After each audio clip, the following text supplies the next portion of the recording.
হুজুর বিয়ে করলেও দোষ, হুজুর বিয়ে করে না এটাও দোষ, হুজুর দেখতে সুন্দর এটাও দোষ, হুজুর দেখতে বেশি স্মার্ট না এটাও দোষ, হুজুর খায় কম খাইতে পারে না দোষ, হুজুর খায় বেশি এটাও।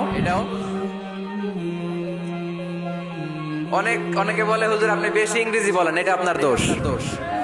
আবার আমেরিকায় যারা থাকে তারা বলে হুজুর আরেকটু যদি ইংরেজি বাড়ায় বলতেন আমাদের ছেলে মেয়েরা বেশি বুঝতে পারতো। আপনি যে কম বলেন এটা আপনার দোষ। ভেজাল আছে না নাই? সব ভেজাল থেকে আল্লাহ তুমি এই জাতিকে নির্ভেজাল করে দাও। আর অল্প কয়েক মিনিট ডিস্টার্ব করো না। তো আল্লাহ তিন ভাবে আমাদের দোয়া কবুল করে। পদ্ধতি নাম্বার 1, চাওয়া মাত্রই দিয়ে দেয়, বলে হ্যাঁ দিব তো দিয়ে দেয়, আমরা খুশি।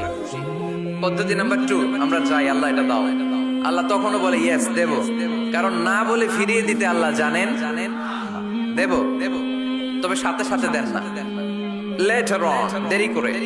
কখন দিলে আমার জন্য ভালো, এটা আমার চেয়েও ভালো জানে কে, দেরি করে দেয়। পদ্ধতি নাম্বার 3, আমি চাইলাম আল্লাহ এটা দাও, আল্লাহ বলে ইয়েস দেব, সাথে সাথে দেয় না, দেরি করেও দেয় না। এটা কিয়ামতের ময়দানের জন্য তিনি রেখে দেয়, যাতে ওই দিন বিপদের কালে এই দোয়ার বদৌলতে তিনি আমাদেরকে বাঁচিয়ে দিতে পারে। তাহলে যে এত এত দোয়া করি লাভ আছে না নাই? হয় সাথে সাথেই কবুল, নয় কিছু সময় দেরি করে কবুল, তা না হলে আখেরাতের অ্যাকাউন্টে আমাদের জন্য ব্যালেন্সে রেখে দিয়েছে কে? এজন্য আজকের এই ফরিদপুরের মাহফিল তখনই সার্থক হবে যখন আমরা এই সিদ্ধান্ত নিতে পারবো যে আমরা চাইবো একজনের কাছে, তিনি কে, এবং চাইবো চাওয়ার মতো। যেহেতু এটা একটা শিল্প, আর্ট, এটাকে আত্মস্থ করতে হয়। চাওয়ার মতো চাইলে এটা কখনো মিস হয় না। এজন্য আমরা মন প্রাণ উজাড় করে আল্লাহ তাআলার কাছে চাইবো।